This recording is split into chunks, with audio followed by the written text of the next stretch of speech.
नमस्कार, जय हिंद दोस्तों। चलिए जानते हैं मध्य प्रदेश की हर जिले हर क्षेत्र की 50 फटाफट बड़ी खबरों को सिर्फ 10 मिनट में। लेकिन उससे पहले आप यह वीडियो किस जगह से देख रहे हैं हमें कमेंट में जरूर बताइए।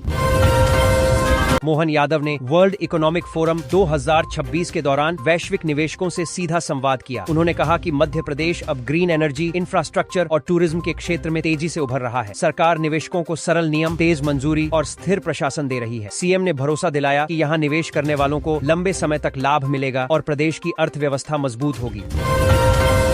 ग्वालियर चंबल संभाग में मौसम विभाग द्वारा बारिश और ओलावृष्टि की चेतावनी जारी किए जाने के बाद किसानों की चिंता बढ़ गई है। सरसों, चना और गेहूं की फसलों को नुकसान की आशंका जताई जा रही है। कई किसानों ने फसल बचाने के लिए सिंचाई और ढकाव जैसे उपाय शुरू कर दिए हैं। कृषि विभाग ने सलाह दी है कि मौसम को देखते हुए किसान अतिरिक्त सावधानी बरतें। रबी सीजन के बीच खाद की उपलब्धता को लेकर राज्य सरकार पूरी तरह सतर्क हो गई है। कृषि विभाग ने सभी जिला कलेक्टरों को निर्देश दिए हैं कि यूरिया और डीएपी की आपूर्ति पर लगातार निगरानी रखें। सरकार ने कहा है कि किसी भी जिले में खाद की कमी नहीं होने दी जाएगी। यदि कहीं कालाबाजारी या जमाखोरी पाई गई तो सख्त कार्रवाई की जाएगी। नगरीय निकाय चुनावों की तैयारी के तहत प्रदेश में परिसीमन प्रक्रिया को तेज कर दिया गया है। राज्य निर्वाचन आयोग ने सभी जिलों से विस्तृत रिपोर्ट मांगी है। परिसीमन पूरा होने के बाद नगर निगम, नगर परिषद और नगर पंचायत चुनावों की तारीखों की घोषणा संभव है। राजनीतिक दलों ने भी अंदर खाने अपनी रणनीति बनाना शुरू कर दिया है। गणतंत्र दिवस को ध्यान में रखते हुए भोपाल, इंदौर, ग्वालियर सहित प्रदेश के सभी बड़े शहरों में सुरक्षा व्यवस्था कड़ी कर दी गई है। संवेदनशील इलाकों में अतिरिक्त पुलिस बल तैनात किया गया है। वाहनों की जांच, सार्वजनिक स्थानों पर निगरानी और संदिग्ध गतिविधियों पर विशेष नजर रखी जा रही है।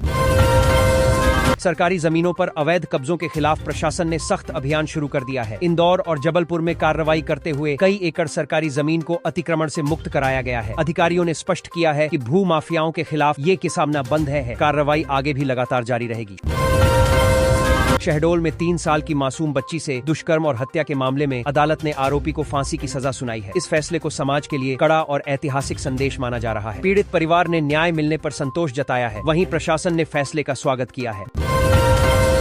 भोपाल में साइबर ठगों ने डिजिटल अरेस्ट का डर दिखाकर एक बुजुर्ग से करीब 50 लाख रुपए की ठगी कर ली। ठगों ने खुद को सरकारी अधिकारी बताकर मानसिक दबाव बनाया। साइबर सेल ने मामला दर्ज कर जांच शुरू कर दी है और लोगों से अपील की है कि ऐसी कॉल से सतर्क रहें।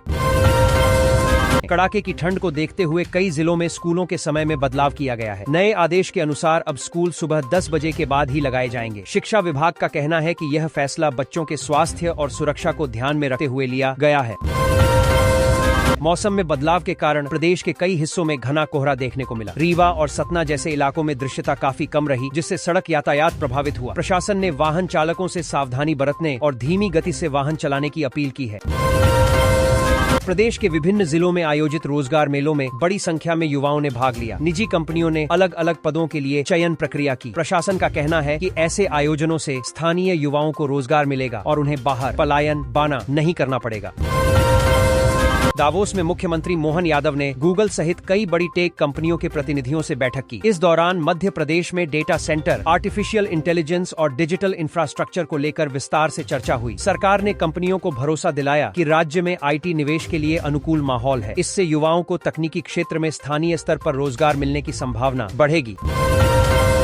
राम मंदिर प्राण प्रतिष्ठा की दूसरी वर्षगांठ पर पूरे मध्य प्रदेश में धार्मिक माहौल देखने को मिला। मंदिरों में विशेष पूजा अर्चना की गई और सुबह से श्रद्धालुओं की भीड़ उमड़ी। शाम को दीप प्रज्वलन और धार्मिक कार्यक्रम आयोजित किए गए। प्रशासन ने सुरक्षा और यातायात व्यवस्था के लिए अतिरिक्त इंतजाम किए ताकि श्रद्धालुओं को किसी तरह की परेशानी न हो। मध्य प्रदेश में मतदाता सूची में नाम जोड़ने, हटाने और संशोधन की प्रक्रिया की आज अंतिम तिथि रही। चुनाव आयोग ने लोगों से अपील की कि वे समय रहते अपने दस्तावेजों का सत्यापन करा लें। अधिकारियों ने कहा कि इसके बाद सूची में कोई बदलाव नहीं हो सकेगा। आगामी चुनावों को देखते हुए यह प्रक्रिया बेहद अहम मानी जा रही है। प्रदेश भर में चल रहे फार्मर रजिस्ट्री शिविरों में किसानों की भारी भीड़ देखने को मिली। ई-केवाईसी कराने के लिए कई जगह लंबी कतारें लगी रहीं। प्रशासन का कहना है कि फार्मर रजिस्ट्री पूरी होने से किसानों को योजनाओं का लाभ सीधे और पारदर्शी तरीके से मिलेगा। सरकार इसे भविष्य की सभी कृषि योजनाओं से जोड़ने की तैयारी में है। बेमौसम बारिश से फसलों को हुए नुकसान के बाद किसान संगठनों ने मुआवजे की मांग तेज कर दी है। कई जिलों में कलेक्टर कार्यालय पहुंचकर ज्ञापन सौंपे गए। किसानों का कहना है कि यदि समय पर मुआवजा नहीं मिला तो आर्थिक संकट और गहरा जाएगा। प्रशासन ने नुकसान का आकलन कर रिपोर्ट शासन को भेजने की बात कही है। मुख्यमंत्री मोहन यादव ने अधिकारियों को निर्देश दिए हैं कि ठंड और सिंचाई के मौसम में किसानों को प्रतिदिन 10 घंटे निर्बाध बिजली उपलब्ध कराई जाए। सरकार का कहना है कि बिजली की कमी के कारण सिंचाई और फसल उत्पादन प्रभावित नहीं होना चाहिए। ऊर्जा विभाग को इस पर इस साल भारत 77वां गणतंत्र दिवस मनाएगा। मध्य प्रदेश की राजधानी भोपाल में मुख्य समारोह होगा, जबकि सभी जिला मुख्यालयों पर भी कार्यक्रम आयोजित किए जाएंगे। सामान्य प्रशासन विभाग ने 26 जनवरी को ध्वज फहराने वाले मुख्य अतिथियों की सूची जारी कर दी है। मुख्यमंत्री मोहन यादव ने वर्ल्ड इकोनॉमिक फोरम के मंच से मध्य प्रदेश की सांस्कृतिक विरासत, पर्यटन और निवेश की संभावनाओं को एक प्रेजेंटेशन के जरिए दुनिया के सामने रखा। दावोस दौरे के दौरान मुख्यमंत्री मोहन यादव ने कई उद्योगपतियों से मुलाकात की। उन्होंने मालदीव के मंत्री मोहम्मद सईद से व्यक्तिगत बातचीत कर मध्य प्रदेश में निवेश के लिए आमंत्रित किया। मध्य प्रदेश को देश का टाइगर स्टेट कहा जाता है। आंकड़ों के अनुसार बीते साल राज्य में 55 बाघों की मौत हुई, जिनमें से 38 मौतें प्राकृतिक बताई गई हैं। प्रशासन का कहना है कि इसके बावजूद बाघों की संख्या लगातार बढ़ रही है। डिंडौरी में मुख्यमंत्री तीर्थ दर्शन योजना के तहत 200 बुजुर्ग तीर्थ यात्री सोमनाथ महादेव के दर्शन के लिए रवाना हुए। कलेक्ट्रेट से रवाना होते समय बुजुर्गों के चेहरों पर खुशी और आस्था साफ दिखाई दी। कंझावला इलाके में 400 रुपये और मोबाइल फोन के विवाद में युवक मलखान की चाकू से हत्या करने वाले आरोपी मोविन खान को क्राइम ब्रांच ने गिरफ्तार कर लिया है। मध्य प्रदेश के मुख्य सचिव अनुराग जैन ने सभी जिलों के कलेक्टर और एसपी को निर्देश दिए हैं कि अवैध खनन और समाज विरोधी गतिविधियों पर सख्त कार्रवाई की जाए, ताकि अपराधियों के हौसले टूटे। उज्जैन में एक युवक ने सोशल मीडिया पर आखिरी वीडियो पोस्ट करने के बाद अपनी नाबालिग प्रेमिका के साथ नदी में छलांग लगा दी। करीब 12 घंटे बाद दोनों के शव शिप्रा नदी से बरामद किए गए। पुलिस मामले की जांच कर रही है।